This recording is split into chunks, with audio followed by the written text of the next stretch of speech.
E aí, pessoal, tudo bem? Por onde eu começo esse vídeo? Eu não sei. Mas ele é de serva corporativa e ele é sobre um aluno meu. Eu não vou expor o cara aqui, então eu não vou falar o nome dele. Vamos inventar um nome aqui, Hudson, qualquer. E, e aí a gente vai ver uns perrengues que a gente passa na vida corporativa e a gente vai refletir sobre isso. E para vocês perceberem que vocês não estão sozinhos, tá todo mundo sofrendo, só que todo mundo quando vai pro trabalho, finge que tá tudo bem e demonstra força e aí você acredita na pose de todo mundo e todo mundo acredita na sua e todo mundo sofre de solidão. É, então, primeiro a gente já tem um vídeo aqui falando sobre o feedback, é um vídeo com um outro aluno meu aí, a gente não vai expor o nome do cara, vamos inventar aqui que é Gabriel. Tem um vídeo que a gente fala sobre feedback e às vezes as pessoas no feedback, elas te elogiam, dizem que você mandou bem, e às vezes você tem algum problema e elas não têm coragem de falar que problema é esse, porque elas acham que elas vão te magoar, porque a nossa cultura é bosta desse jeito mesmo. A gente deveria ser capaz de olhar para um trabalho e falar, tá uma merda, faz de novo. Sem a pessoa entender que você tá xingando ela de merda. A gente deveria conseguir falar o seu trabalho está errado, vai lá e faz melhor. Mas quando a gente fala o seu trabalho está errado, a gente evoca lembranças culturais, heranças culturais da época que quando o escravo falava que o outro tinha feito coisa errada, o outro levava chibatada. Então, quando você diz o seu trabalho está errado, é como se você fosse um X9, como se o cara que fez errado ele merecesse chibatadas. Olha como a cultura ela molda o seu jeito de pensar e de sentir e de interagir com o mundo. Então, quando você fala o seu trabalho está errado, parece que você está dizendo você é burro, você devia levar chicotada. Isso é um crime, então ninguém fala abertamente assim daquilo que é verdade, então, ninguém está exagerando, né? A nossa cultura tende a fazer com que a gente não fale. Um, e não sei por que eu estou com isso, você não está escutando nada. É,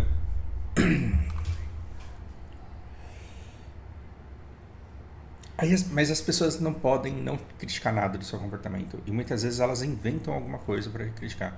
Alguma coisa que não vai te magoar. Então eu vou falar. Eu não vou falar daqui que eu não gosto desse cara, não. Mas eu vou inventar uma coisa que ele leve de boa. Porque aí vai ser só um toquezinho para ele ver que na verdade ele foi bem em tudo. E o que acontece quando você faz um vídeo pro YouTube e tipo 90% gosta? Você para reparar naquele comentário daquele troll lazarento que falou que seu vídeo é uma bosta. É um longo processo de educação para você deixar de fazer isso, mas o primeiro ímpeto nosso é esse, é reparar naquele defeito que encontrou na gente. Aí você fala, nossa, eu não acredito que a pessoa me vê desse jeito, e aí você deixa de dormir e começa a pensar como é que você vai deixar de ser essa pessoa que ela falou que você é. E às vezes feedback causa uns efeitos engraçados, do tipo, você começa a sofrer por uma coisa que a pessoa nem queria que você achasse que você é mesmo, porque ela só falou ali porque ela precisava colocar alguma coisa naquele espaço. Ahn, Assim como chegar e falar assim, não, você é um líder excelente, mas acho que às vezes você quer resolver o trabalho de todo mundo, às vezes você eh, toma liderança demais. Isso equivale numa entrevista quando o cara pergunta assim, me diz aí um defeito seu. E aí 98,5% dos candidatos falam assim, eu sou um cara muito perfeccionista, cara. Me fala aí um defeito seu. Então, eu quero tudo para ontem, eu quero tudo bem feito e eu quero tudo feito da melhor maneira e que dê mais lucro para a empresa. E eu acho que às vezes eu sou muito perfeccionista. O que é isso? É um cara desesperado para ser contratado, mentindo e contando uma mentira que todo mundo conta e passando vergonha. É, Quando a pessoa ela falou assim, olha, você resolve o problema de todo mundo, ela não quis dizer você é centralizador, você quer tudo para você, você não dá autonomia para as pessoas. Ela quis fazer um elogio, ela quis que você se sentisse um cara fodão, que você é perfeccionista, que você dá conta de tudo sozinho, faz tudo bem. Mas aí você volta para casa e fala, pô, eu preciso delegar, eu preciso dar mais autonomia, eu preciso respeitar a iniciativa de cada um. Aí o departamento vira uma zona porque aquilo que você fazia de melhor, que era liderar, você deixa de fazer porque você acha que o feedback dos caras dizia que você não devia fazer tanto assim. Então, pegaram que nome que a gente inventou pra ele? Que a gente não vai falar o nome do cara aqui, mas vamos falar aí que o nome dele seja Hudson. Qual que é o problema do Hudson? Ele tá no feedback lá e E aí ele tem.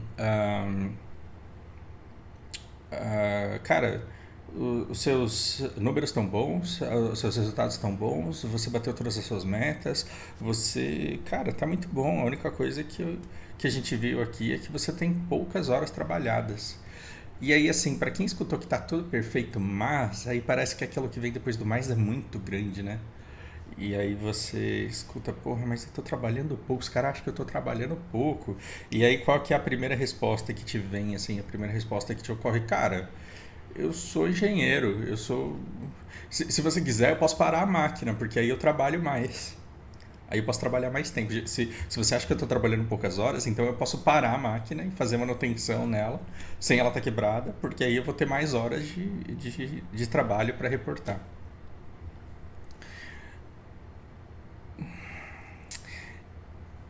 E vocês estão vendo como. Vamos parar para pensar nos efeitos que uma resposta dessa pode trazer. E aí eu vou evocar vários exemplos de vários conceitos que talvez no final vocês consigam costurar e fazer com que faça sentido. Primeiro é um caso que eu já devo ter citado aqui, principalmente falando sobre educação. A gente vai falar sobre o bisavô analfabeto. O bisavô, porque assim, há umas duas, três gerações para trás a gente tinha exatamente isso. Hoje em dia eu já não sei mais. Mas o bisavô analfabeto era um cara que não sabia ler, que sempre trabalhou no campo, que sempre trabalhou na roça, que trabalhou muito, que ganhou dinheiro, foi para a cidade, comprou casa, mal sabia fazer conta, mas mal sabia ler, mas teve condições de colocar o filho para estudar na escola, e o neto para estudar. E isso é uma coisa que acontece muito com os pais brasileiros que vão para o Japão e colocam os filhos na escola japonesa. Os filhos dele vão estudar kanji e ele não sabe ler kanji. Os filhos dele vão estudar coisas de japonês e ele não sabe falar japonês direito. Qual é o problema do bisavô que é analfabeto? Ele não sabe como apoiar o filho dele, o seu avô, na escola. Ele não sabe como apoiar, ele não sabe como orientar. O filho vem com dúvida de gramática e não tem como o bisavô analfabeto ajudar, porque não só ele não sabe gramática, como ele não sabe ler. Ele sabe falar, ele se comunica bem, mas fora da rigidez da gramática. Então, como ele não sabe como ajudar, ao que ele se apega? As notas. E fala assim, moleque, na sua idade eu já carregava carroça nas costas com cavalo e tudo. Na sua idade eu atravessava rio para fazer não sei o que. Na sua idade, e o que você tem hoje, seu bostinho? A única obrigação que você tem é estudar, então você tem que fazer isso direito. E você vai chegar aqui com nota alta, senão você vai apanhar. Esse é um incentivo que o bisavô encontrava, é a maneira como ele encontrava de estimular o seu avô a aprender alguma coisa. Esse avô pode ser seu pai, de repente pode ser até você, aí a gente não está sabendo. E é horrível isso, porque aí você vai estuda, e aí por algum motivo, num dia você estava com dor de barriga e tirou uma nota ruim sendo que você estudou. Aí você quer voltar pro seu bisavô e falar assim, mas eu estudei, eu sei a matéria que no dia eu tava com dor de barriga, não interessa, a sua única obrigação é aprender isso, você é um moleque burro, tapa na orelha. E por que eu evoquei essa situação? Porque essa situação ela acontece o tempo inteiro. Não é só na vida do seu bisavô, acontece na empresa também. Acontece quando você é mecânico, acontece quando você é técnico de informática, acontece quando você é pedreiro, porque você está prestando serviço para alguém que não entende o que você faz. E se você falou para a pessoa que vai custar X e custa 200 a mais, você tá roubando. Ah lá. Se estoura um cano lá e você fala vai levar 2 dias a mais, você tá me roubando, você tá sabotando, você tá fazendo de propósito. Sabe? Eu sabia que eu não podia confiar em você desde o começo. Complicado isso. E aí como que você escapa disso? E o que isso tem a ver com a vida com esse papo de hoje de selva corporativa? É que se você é um engenheiro e você tem um trabalho muito técnico dentro da estrutura da empresa, o RH não vai entender o que você faz. Então, antes de chegar pro pessoal da RH e falar assim, é porque eu trabalho com isso daqui, e aí começar a valer linguagem técnica de engenharia, porque o cara estudou para fazer RH. O cara não entende o que você está falando. É igual você chegar para a dona de casa e falar assim, então, doutora, o coxim do seu carro, que é aquele negócio que segura o escapamento ali, da homocinética do negócio que vai ali no rolamento que tem ali no carburador,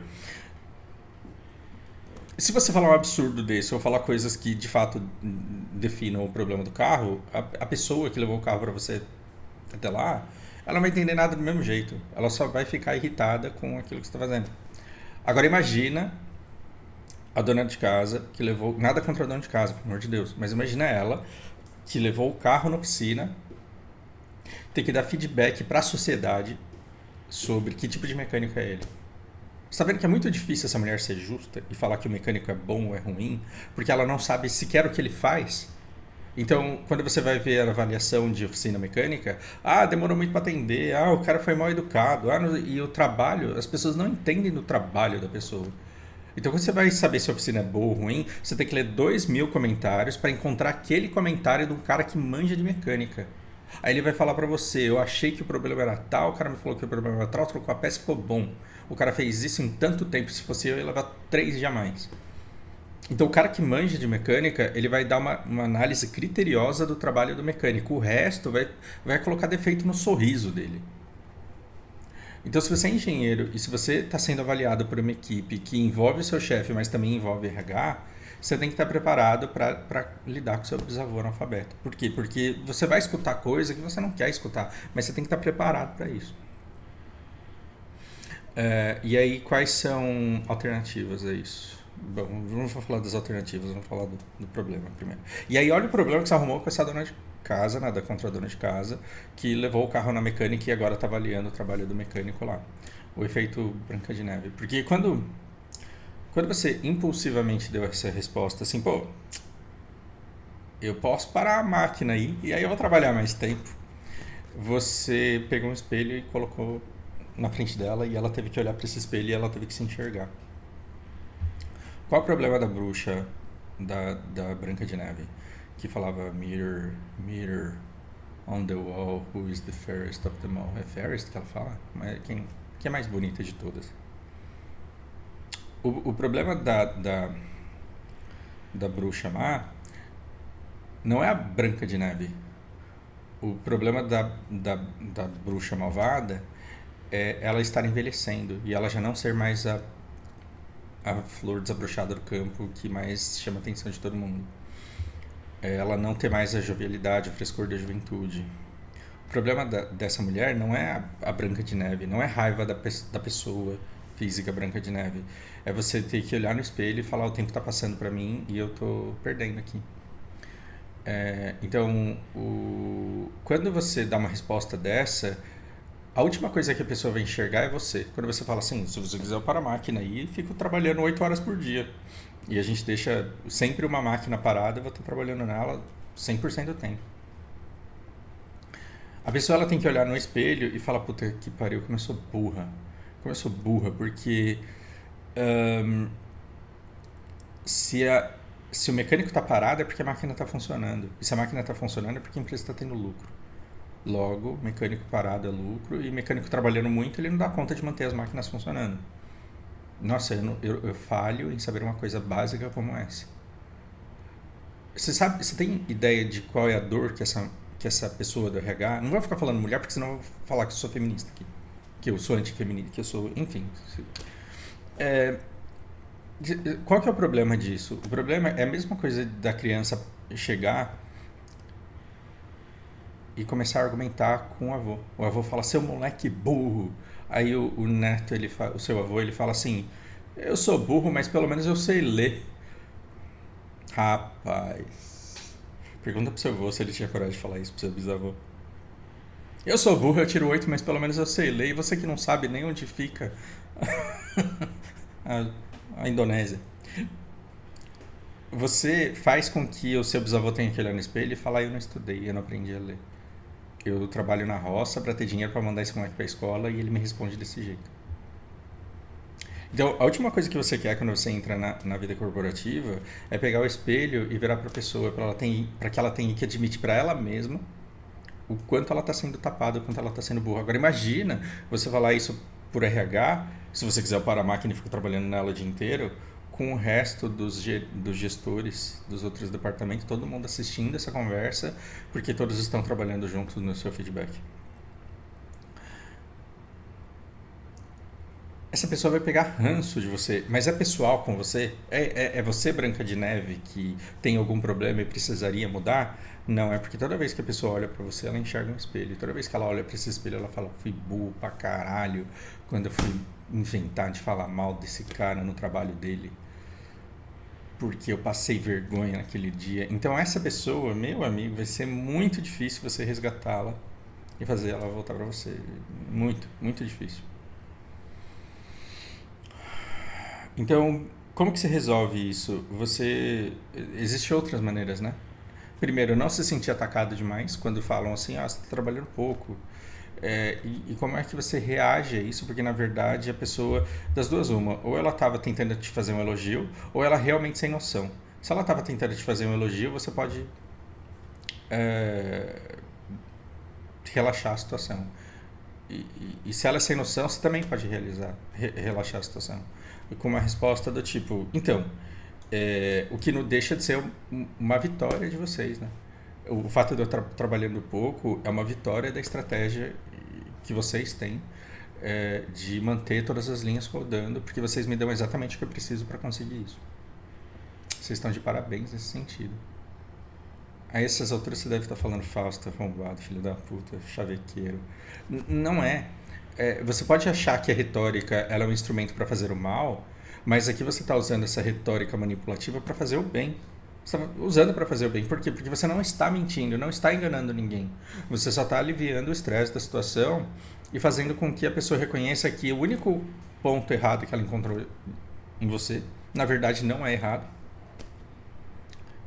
E é uma coisa positiva que você quer salientar. Inclusive, você quer ter certeza se eles conseguem reconhecer que o fato de você não estar trabalhando diretamente com a mão suja de graça na máquina significa que você trabalhou bem com prevenção de defeitos e é isso que mantém a linha lucrativa e operante. Então, o que você precisa? Você já reparou como quem gosta do Lula e odeia o Bolsonaro, qualquer coisa que o Bolsonaro faça não presta, e qualquer coisa que o Lula faz de errado, ele, ele não quis dizer isso, na verdade você não entendeu o contexto, na verdade, inclusive tem gente que fala coisa muito pior. Então, assim, quando você tem um viés, quando você gosta muito da pessoa, tudo de bom dela é aumentado, e tudo de ruim é aumentado. Quando você odeia também, só que é o contrário. Quando você odeia a pessoa, tudo de ruim é aumentado, e tudo que é bom, você fala, não é tão bom assim. Será que eu troquei as coisas aqui? Será que eu me perdi, me embaranei nessas raciocínios? Mas acho que vocês entenderam o que eu quis dizer. Então, ajuste de viés é quando você se esforça o máximo para justificar o uso do seu tempo e prova que você é um bom investimento. É isso que você precisa, é dizer para a galera, então, eu trabalho efetivamente com a mão na massa muito pouco, mas isso é bom porque significa que a máquina está funcionando. Quando eu coloco a mão na máquina, quanto mais rápido eu termino, mais rápido eu faço a máquina funcionar, o que é um indicador de eficiência, porque se eu fosse burrão assim, se eu fosse pobre tecnicamente, qualquer defeitinho da máquina ia fazer a máquina ficar parada uma semana, o dia inteiro. Quanto dinheiro vocês iam perder com isso? Então, quando a máquina der defeito e eu conserto em 5 minutos, nossa, eu impeço a empresa de perder dinheiro e tomar prejuízo. Mas eu tenho que mostrar para vocês como é que eu estou usando meu tempo. Então, 60% do meu tempo está sendo gasto olhando para a máquina, como se eu estivesse pensando na vida sem nada para fazer. Mas é porque eu estou vendo aquilo que está permitindo que a máquina funcione e identificando possíveis problemas que possam acontecer e já me antecipando a isso para conseguir resolver rápido, caso seja o caso. E, e uns 30% do meu tempo, eu tenho que ficar fazendo relatório para mostrar o quanto o defeito que eu impedi que acontecesse economizou dinheiro para a empresa, porque afinal de contas a máquina trabalhou sem parar. Então eu estou falando, olha, se eu não tivesse visto essa peça aqui que precisava ser trocada, a maquininha ia quebrar outra peça que custa muito mais cara, a gente ia perder 2 dias de produção esperando a peça chegar de São Paulo. E aí o custo ia ser tanto. Então eu preciso falar para vocês que a gente perderia 600 mil reais, não porque eu quero que vocês me paguem 500 mil de salário o mês que vem. Não, é para vocês entenderem que o tempo que eu passo olhando para a máquina, ele está sendo convertido em resultado.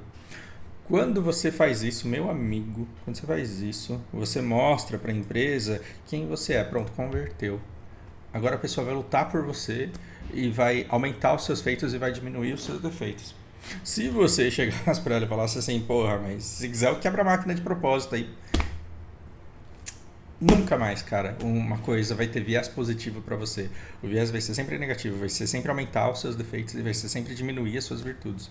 Então você quer ter esse ajuste de viés para que ele fique positivo dentro da empresa e aí você vai dando validação homeopática desse viés. Ou seja, você ama o Lula ou ama o Bolsonaro, desculpa se eu te ofendi. E você odeia o outro. Mas todo dia o canal que você segue tem que ficar falando uma coisa boa que um fez e uma coisa ruim que o outro fez. No caso da política, como a alienação é muito grande, a dose ela não pode ser homeopática, ela tem que ser cavalar. É por isso que você entra no WhatsApp, no Google, no Google não digo, mas você entra no YouTube e você vê todo dia 500 vídeos de coisas horrorosas que o seu rival fez e de 200 mil coisas maravilhosas que o cara que você defende fez. Então precisa ser cavalar, por quê? Porque está muito distante da realidade. As pessoas na empresa elas estão alienadas numa polarização? Não, elas estão lidando com máquinas, com números, com resultados. Então essas doses elas não precisam ser cavalares, elas podem ser homeopáticas. A partir do momento que as pessoas já sabem que você é um bom engenheiro, então você mostra para elas, fiz uma coisinha aqui. Deu um defeitinho aqui, mas eu resolvi rápido.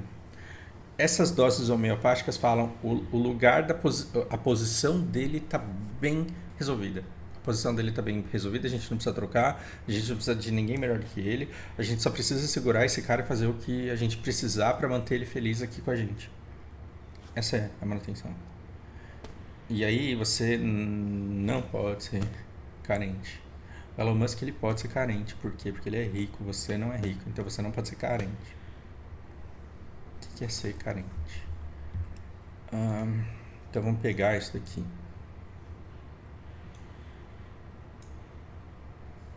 De onde que eu tirei isso? Eu tirei da notícia de que o Musk, ele volta atrás e ele diz que vai continuar financiando a rede Starlink na Ucrânia. Como que começa essa história? A Rússia invade a Ucrânia. Elon Musk, arauto do bem e da justiça, entra e fala assim, eu vou dar internet de graça para a Ucrânia conseguir se defender. Meu, que maravilha. Ajuda pra caramba. Por quê? Porque uma internet independente que não dependa de cabeamento de uma série de coisas, isso daqui é uma coisa que eles precisam muito. Uma conexão segura que ajude eles a se posicionarem. Elon Musk chega às 10 da noite e fala assim, bebida da noite é por minha conta. Toda a internet da Ucrânia sou eu que tô pagando. Por quê? Porque ele quer holofotes, atenção. Meu Deus, como esse homem é bom.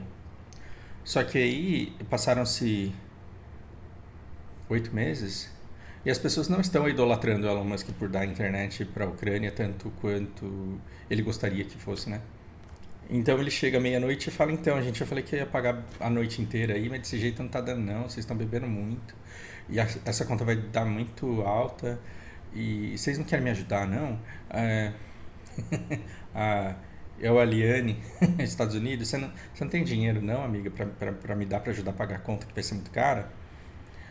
E aí todo mundo começa a chamar o cara de pobre. Fala, lá, o cara não tem 80 milhões, cara, pra gastar. O cara que é um dos mais pica-grossa do mundo não tem 80 milhões pra ajudar a Ucrânia numa causa humanitária. Aí ele volta atrás e fala assim, não, esquece, eu que vou pagar tudo sozinho mesmo. Ele me chama de pobre não, porque não só eu sou rico, como eu tô pagando tudo. Não quero que ninguém me ajude nisso. O que é isso? É uma pessoa carente de atenção. Só que o Elon Musk, ele pode ser carente. Agora imagina você sendo Elon Musk na sua empresa. O que acontece se você for Elon Musk na sua empresa? Você vai ficar falando, olha lá galera, essa máquina aqui só tá funcionando porque eu troquei a peça ali. Se eu não tivesse feito isso, rapaz, deixa eu fazer uma conta aqui, vocês iam ter o prejuízo disso daqui, ó, o tanto que vocês iam ter que gastar de dinheiro se eu não tivesse salvado a máquina ali. O que você fez? Você pegou um balde de cocô e jogou em cima de todas as suas grandes realizações. Porque antes de todo mundo lembrar que o Elon Musk é bilionário e filantropo, vão lembrar que ele é carente. Por quê? Porque ele fica nessas coisas. Eu tenho dinheiro para comprar Twitter, mas não compro porque eu não quero. Olha como eu sou rico. Eu tenho dinheiro para comprar o Twitter, mas não quero mais também agora. Não estamos falando que os feitos dele sejam pequenos, os feitos de arrecadação de dinheiro dos outros para investir nas ideias dele. Não estamos falando isso. A gente está dizendo que dentro da empresa você não é bilionário, então você não pode se comportar como esse cara. Você não pode colocar o seu ego acima de tudo. Então, essa avaliação homeopática, ela pode ser no sentido de fazer um excelente trabalho e permitir que esse excelente trabalho que você faz seja reconhecido lenta e gradualmente pelas pessoas que estão à sua volta. Nossa, você percebe como que quando ele entra de férias isso daqui vira um caos, vira uma bagunça? Eu não estou dizendo para você sabotar tudo para explodir nas suas férias. Sei que você não faria isso. Mas quando as pessoas elas começam a se sentir seguras na sua presença porque você resolve todo o problema, cada problema que você resolve confirma esse viés aqui.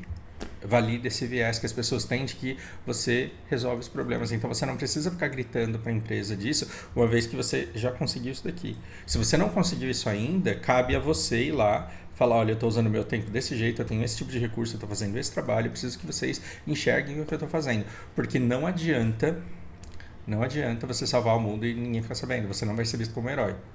É claro que o seu objetivo tem que ser salvar o mundo.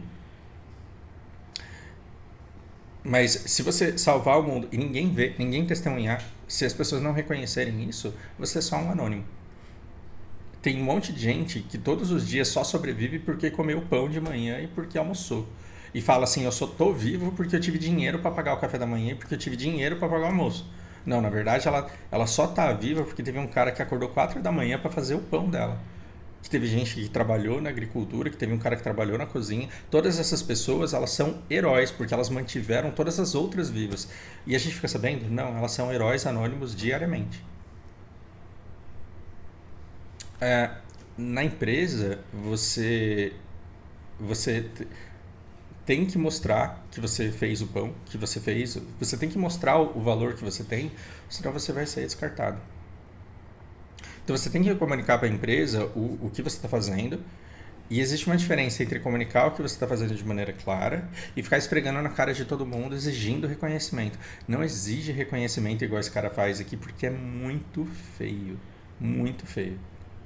Então, um adolescente precisando de referências de masculinidade em que se inspirar, ele pode precisar do Elon Musk. Por quê? Porque a imagem dele de bilionário, de filantropo, de altruísta, de inovador, tudo isso para a identidade desse cara pode ser muita coisa. Mas um psicanalista, um psicólogo, vendo as atitudes desse cara, deve ficar com dó e falar, meu, essa criança deve ter sofrido muito de falta de atenção do pai quando era criança. Né? Para ficar tendo que se provar todos os dias desse jeito. Então você não pode ser nenhum desses extremos. Você não pode ser anônimo demais, você não pode ficar gritando por reconhecimento demais.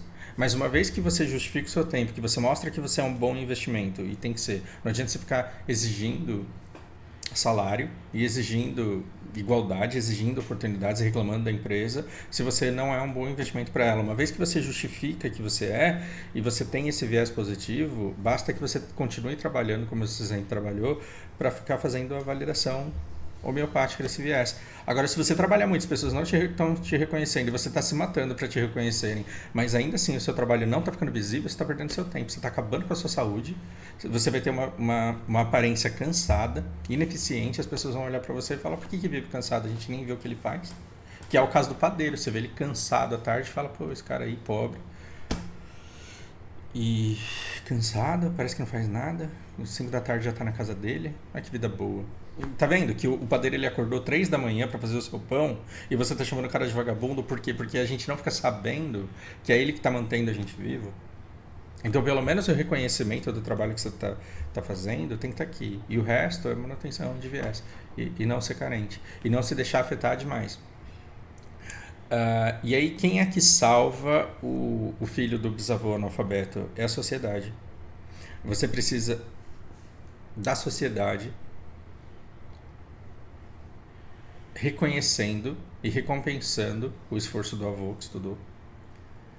Então ele precisa se formar, precisa abrir o consultório dele, precisa conseguir o emprego dele, precisa conseguir as promoções dele, precisa ser bem remunerado para ele falar pro bisavô assim, tá vendo? Eu consegui, ó, esse investimento que você fez em mim tá dando retorno. Por quê? Porque eu tô me tornando uma pessoa que um dia vai conseguir sustentar e te dar um pouco de conforto. E na empresa, como que fica isso? Na empresa você tem que fazer o que for preciso para que você consiga, que os seus superiores consigam justificar isso para o RH. Então, quando você faz um bom trabalho e você não é reconhecido pelo seu chefe imediato, mas você é reconhecido pelo superior do seu chefe como alguém eficiente na posição que ocupa, basicamente o seu chefe, que é o engenheiro mais pica-grossa da empresa, ele vai falar para RH: aquele cara é bom. Isso daqui é a sociedade dizendo pro bisavô assim: o seu filho, ele, ele é um bom profissional hoje. Então, como o bisavô ele não tem condições de entender o conhecimento acadêmico do filho, porque ele simplesmente não enxerga, porque ele não tem, como os brasileiros têm um filho na escola japonesa e não entendem o que é que o filho está aprendendo, eles precisam dessa criança se destacando e dos outros admirando esse trabalho para falar assim: seu filho tá de parabéns aqui. Para quê? Para você chorar e morrer de orgulho e falar: meu filho, trabalhei tanto na fábrica para poder bancar esse estudo para você, e que bom que você... E às vezes a gente fica se machucando, falando assim: meu bisavô não me reconhece, meu bisavô isso, meu bisavô aquilo, que é a mesma coisa do mecânico falando da dona de casa que levou o carro lá na oficina dele, que é a mesma coisa do engenheiro que reclama do RH porque o RH não vai reconhecer mesmo. Você não pode depender disso. Você não pode depender disso. Mas a responsabilidade que você tem da imagem que você cria e de como ela está sendo absorvida pelos outros, aí sim. Então, o seu objetivo não é só parecer justo, ser justo, é parecer justo. Não tem na política essa nojeira? Na política os caras falam: não basta você ser honesto, você tem que parecer honesto. E aí o cara é desonesto e parece desonesto e tá tudo bem. Então, na sua empresa você não só vai ter que ser eficiente, como você vai ter que parecer eficiente também. E o seu objetivo não é convencer o seu chefe, é ser apresentável pelo seu chefe para o resto de todo mundo. Olha que interessante isso. A gente acha que o chefe ele é infinitamente superior e que ele tem poder e que ele faz o que ele quiser da sua vida. E na verdade, seu chefe ele é tão inseguro quanto você porque ele está sendo avaliado por outras pessoas que estão acima e do lado dele.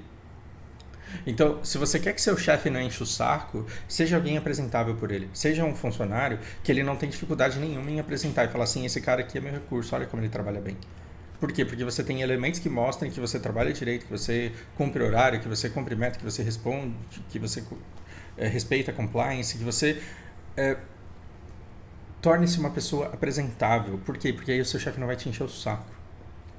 Agora, se toda vez que você senta, porque você fez 10 anos de home office, você senta e coloca o pé em cima da mesa, que nem eu aqui, tipo, me esparrando aqui,